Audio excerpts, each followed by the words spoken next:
What up? What up? How we doing, my people?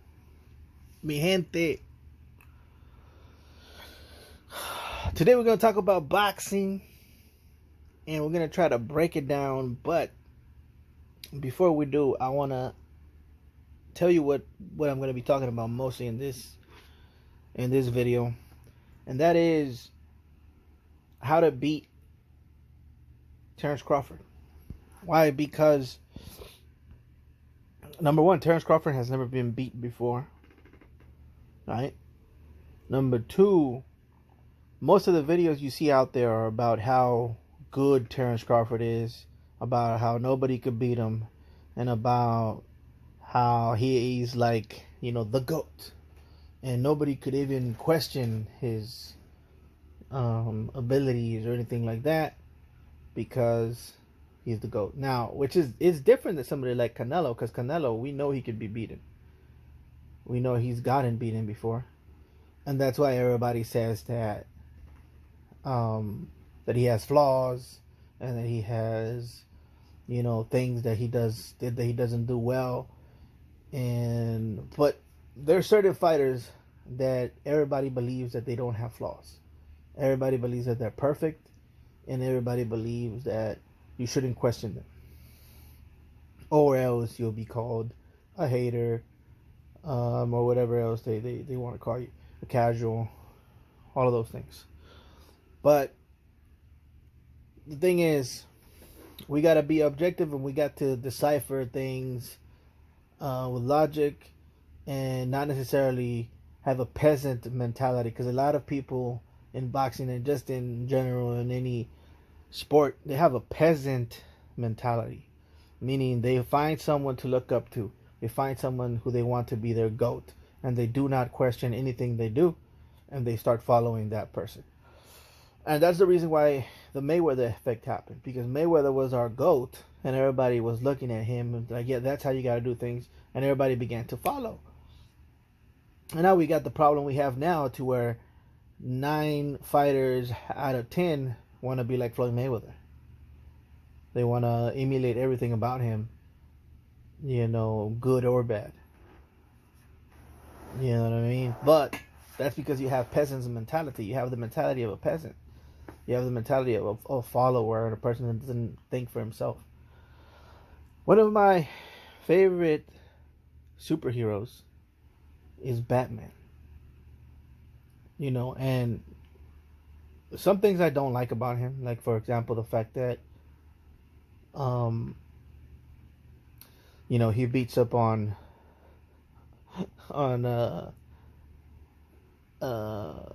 poor criminals, but the people he should be attacking are like him, right? But that's neither here nor there. The one thing I do like about him is that he has prep work. He prepares every time he's about to go out there and face an opponent that he knows could be formidable, or even if he doesn't think he's that formidable. He wants to know their weaknesses. He wants to know their strengths. He wants to know what they like, what they don't like. He wants to know everything about them. And one of my favorite videos on the internet is the contingency plans that Batman has for each of the members of the Justice League. And he finds out their weaknesses, he finds out all the things that he likes, and everything to beat the person. And Superman's on there, the Green Lantern is on there, and he goes over, how to beat each and every one of them. Now, this is a man that does not have a peasant mentality. This is a man that knows that all people, humans, can be beaten. Now, of course, this is a fictional character, and these are fictional characters that are with him in the Justice League. So the contingency plans are going to be, less realistic. But you could kind of see a pattern of the way he thinks. He identifies the strengths, he identifies the weaknesses, and he comes up with a plan to defeat that opponent. Now, since most videos out there, guys, are talking about how great Terence Crawford is and how Terence Crawford cannot be beaten, and how Terence Crawford is fast, he's strong, and all of that. I'm going to try to do the opposite. I'm going to tell you how to beat Terence Crawford, or how I believe you could beat Terence Crawford. I'm here to tell you that he can be beaten, but it's going to take some knowledge of footwork. It's going to take ambidextrous abilities, meaning you're going to have to know how to attack from both stances, southpaw and orthodox. And you're going to have to know how to defend and attack from things coming at you from different angles.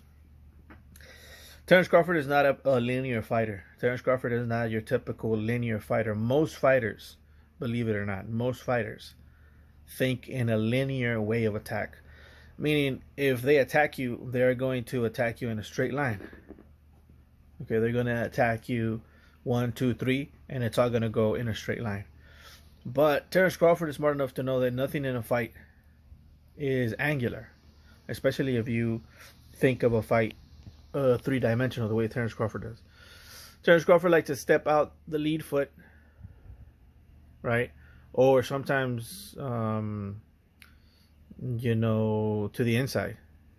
But in the case of Jeff Horn, he was stepping out to the outside and pivoting around the lead foot and the lead hand to get out of the way. Now,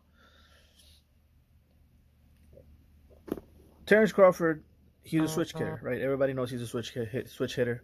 Everybody knows that his favorite punch is the hook. He leans back, steps out at the same time with his lead foot.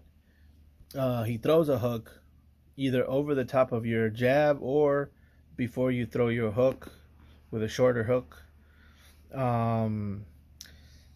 And if he misses with that, just in case, he'll throw an uppercut, because he knows that a lot of fighters, for some reason, like to duck after they jab. They think that that's the way to go, probably because of Mayweather. And so Terence Crawford is exploiting that. He's throwing an uppercut each and every time they bend. So they throw a jab and then they bend, and they keep doing that. So he times it and then he throws it. So, and then also he throws it as just in case you duck under his hook. And he's always going to end up behind you or from a different angle because, like I said, Terence Crawford isn't thinking linear like most people. So how do you beat someone like that? Someone that's a switch hitter. Well, first you got to figure out why he's switch hitting. You got to figure out why he's switching southpaw and why he's switching orthodox. And once you figure that out, you're going to be able to know when and how to do what. So let's start with that. In this fight here with Jeff Horn, we see that he is starting with a southpaw stance, opposite of his opponent Jeff Horn, which is in an orthodox stance. Now, an orthodox stance is what most people teach. You keep your strong hand behind you or close to your chin, and your lead hand is your weaker hand. That's going to be, the jab hand, the check hook hand, and that's the lead hand. That's where the tactical most people use their tactics with that hand, and with the lead foot. That's where they're trying to the battle's at. Right? They're trying to see where they're going to go in, what angles they're going to go in, or whatever. If Terence Crawford comes at you like this, that means that there's something about your boxing that's too good, or maybe you're too fast. Maybe you hit too hard, or there's something about you that's not quite right for him. It's not quite right. And so what he's gonna do is he wants to get a wide view of what you're doing, so he could calculate what he's gonna do. So that's what he's doing when he's doing lead hand to lead hand. So to him it doesn't matter if it's southpaw or orthodox. To him it matters that he keeps you lead hand to lead hand. So this is kind of like his outside stance. When he when he meets you at the opposite stance, and you guys are meeting lead hand to lead hand, that means he wants to keep you at bay. He wants to keep you at the outside. He wants to examine you first and see, what you got. If he switches to your stance, meaning if he switches to orthodox to unorthodox, or if he meets you halfway, or if he faces your southpaw stance, that means that he probably thinks he could take your speed. He probably thinks that he could take your power as well. He probably thinks that you don't have anything really that could bother him that much. So he's gonna fight you in the clinches, and when he meets you at your own stance, that means that it's gonna be a short night. In my personal opinion, that's what I've noticed with Terence Crawford. And it got me to thinking too. Once I started examining this, it got me to thinking. When he fought Spence, he fought him like that. He fought him like he knew. He fought him like he knew that he was going to be able to take his punch. He fought like he knew that he was weak to the body. He fought like he knew that he didn't have the speed to beat him. And his boxing was too basic for Terence Crawford to even worry about it too much. So, in essence, if you think about it, Terence Crawford he was more wary about Jeff Horn than he was about Spence. And you start to think about it, it's like Spence, he wasn't really that worried about Spence. He went in there and he dominated from round 1 to when did he knock him out? I forgot. But the point is, he just beat the shit out of him. And he went out there and met him at his own stance. So, I mean, that's something to think about. This is something I was thinking about. I was like, damn, that's crazy. He just went out there and just, he just knew that he had nothing for him. And that's why he went out there and met him at his own stance. And that's what I feel he does. That's when he uses his stance like that.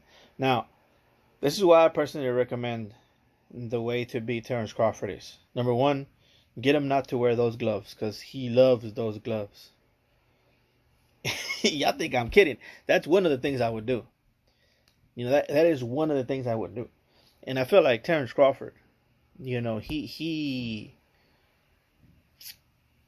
and listen, those are good gloves. I like those gloves. Those are one of my favorite gloves as well. The reason I like them is because they're a lot. They're malleable, and you could open your hand and close your hand. Okay. And to somebody that likes to parry and move out of the way and catch people on the way in, these type of gloves are perfect for that. But my thing is, like, one time one of these gloves exploded within the fight. And that's when you start to be suspicious. But, getting back to technique, what I would do with Terence Crawford is not commit to any of these shots. You see, the thing that most fighters do wrong with Terence Crawford is they commit too much to shots. And that's actually a weakness of Madrimov. He commits way too much to his shots. And because of that, Terence Crawford just moves slightly back away from the punch, or at least to take some sting away from it, because he does get hit a lot. Terence Crawford does. And then he comes back with a stronger punch. All right, and then he finds out where you lean. Most people lean after they do that. They lean, they bend from the waist. And then he throws another shot where you're going to bend, where you're going to defend from. And that's pretty much what Terence Crawford is doing. Now, what I would do is call his bluff. Meaning I would stay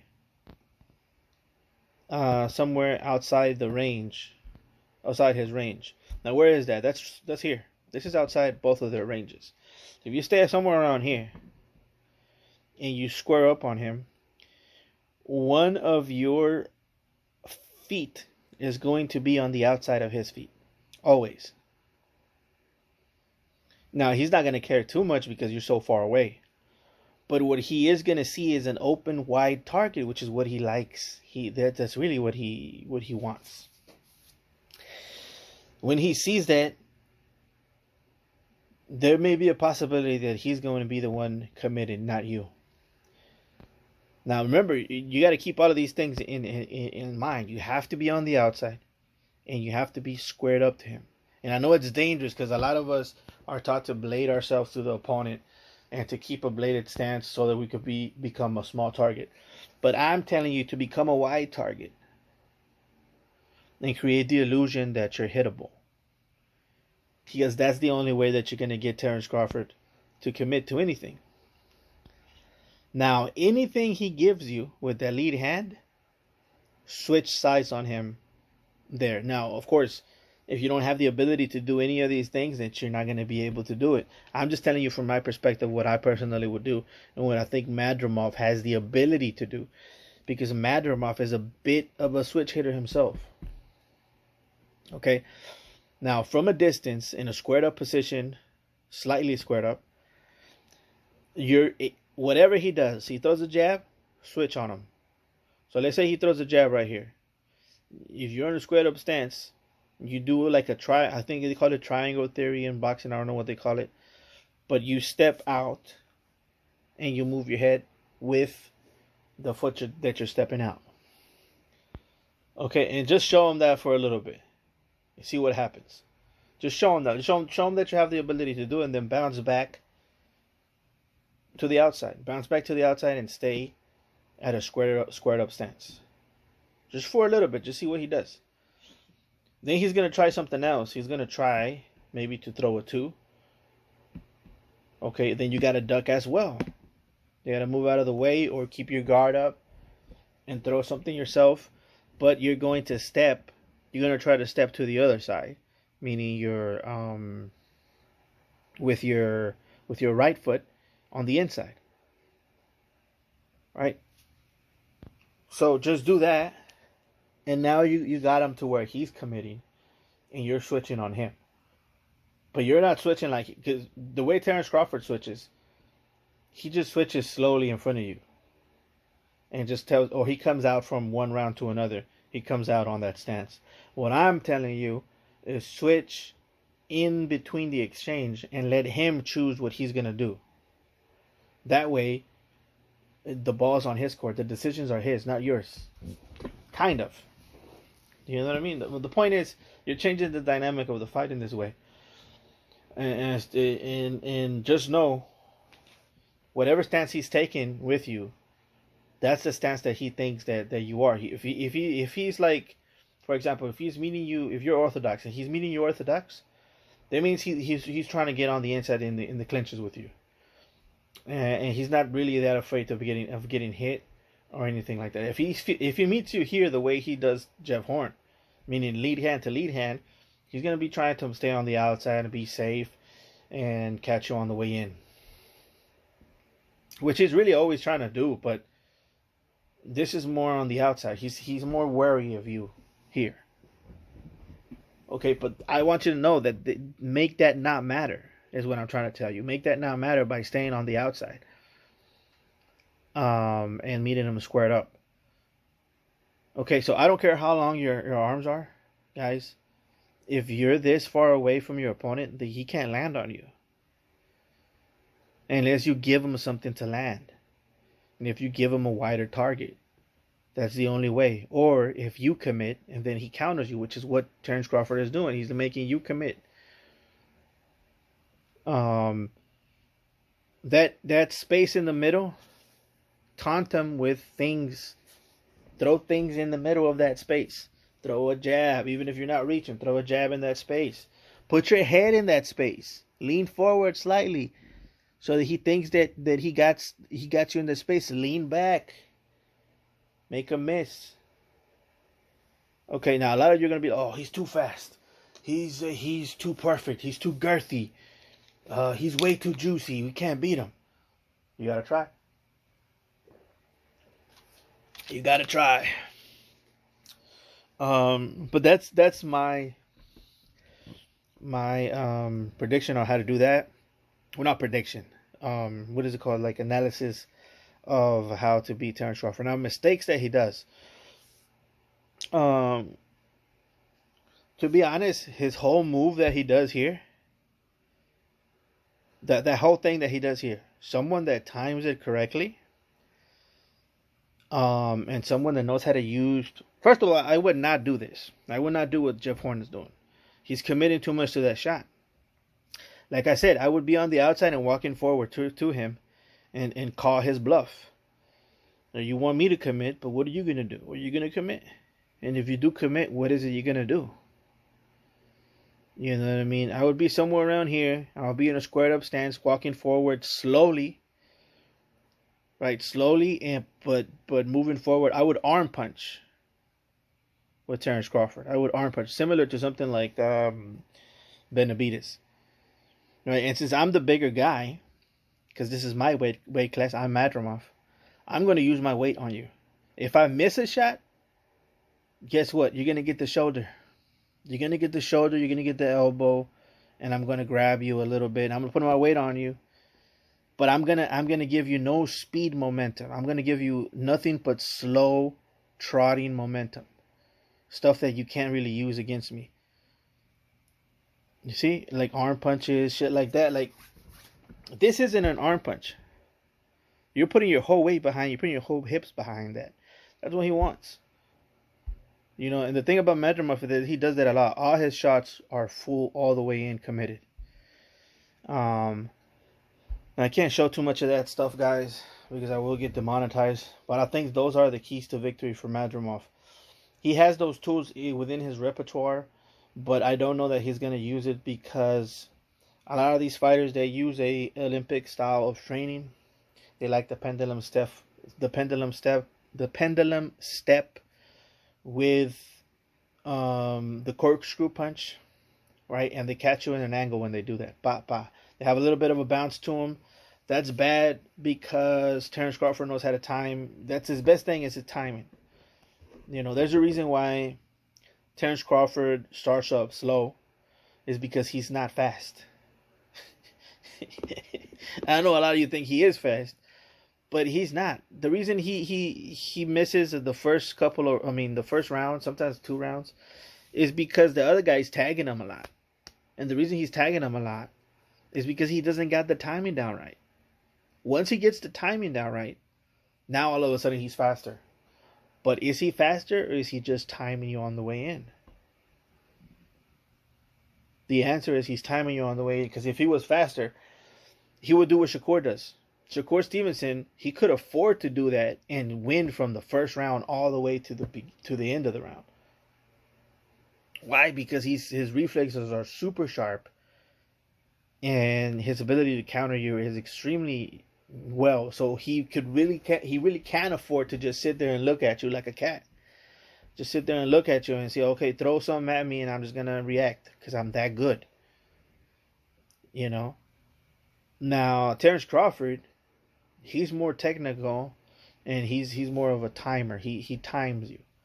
So if you have a bouncy rhythm like the Eastern European guys have, he's gonna be able to time that. So you can't give him that. You gotta be still like a man. You gotta be one of these foreman types. Just walk slowly, get your hands up, right? And make it seem like you're coming on the inside. Pause. You know, make it seem, that's a big time pause. You'll put a double pause on that one. Make it seem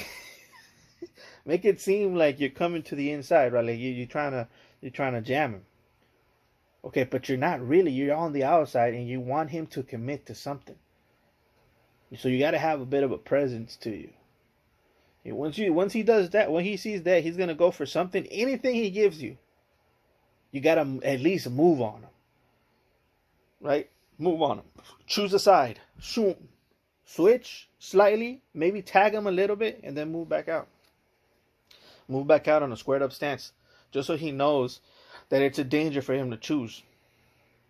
That's gonna allow you to take up space. So you take up space. What's the other one? Take up space and choose a side. but then go back to neutral. I hope that makes sense, guys. The other thing I was gonna say is, um, hopefully Terence Crawford does win this fight, so that he could get to fight Canelo Alvarez, and we could see that fight happen. But if it doesn't happen, whatever. I don't care. Um, Maybe we could get Madrimov versus Canelo, which will be interesting too. I think anybody versus Canelo is going to be interesting, to be honest with you. I think Canelo's the guy to fight. Because anything he's in is gonna be a good fight. Personally, that's just my opinion.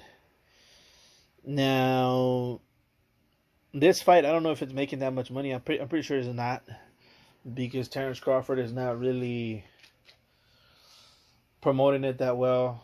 Most of the time when I see him, he's like laying down for some reason, in a hoodie or in his pajamas. He's not really into it that much. He's like, whatever, I don't need to do any of this. Believe it or not, that transmits low energy. And what happens is that nobody's going to want to see you, even if you are that good. Even if you are all that in a bag of chips. The attitude that you bring forth, it's not good for your brand, buddy. That's just what I think. But I'm not saying you gotta go all out like Ryan Garcia. Ryan Garcia, he's the other extreme. I'm telling you to find a middle ground, find a balance, and show up with like a suit or something. I don't know, like show up like kind of, even Canelo. So he shows up with nice clothes sometimes. He has like some nice, shades going on or something. Sometimes even when Canelo wears pajamas, they're really fancy pajamas. But Terence Crawford is in his do-rag, like laying down while he's getting interviews, like he don't really want to be there. He's like chilling, like bro, like bag of Cheetos, like hot Cheetos and shit, and a blunt. Like, yo, what's up? Like, bro, come on, put some effort. Because the thing is, you blame Bob Arum because you say he's racist, right? You blame him for your troubles. But I'm looking at you right now with a new promoter, and I'm looking at you show up to the conference in freaking pajamas, bro. Like, bro, come on, man. And you're in a car. What is it, a Bentley or whatever? I forgot what brand it was. It was a nice car. But you look like you stole it, bro. You look like you don't belong in that shit. It's like, bro, whose car is that? Who is Blood, bro? Why is he dressed like that? And listen, Madrimov, he's no different, but at the same time, Madrimov, that's his first time, bro. You've been here, kind of. You've kind of been here.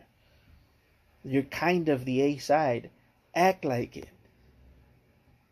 You know what I mean? So it's like, now you got everything on your side. And you still boring, bro. You still bland as a cracker. And you not. That's the worst thing about it. You're not. But anyways, that's my opinion, guys. If you like this video, please like, comment, and subscribe. I will catch you.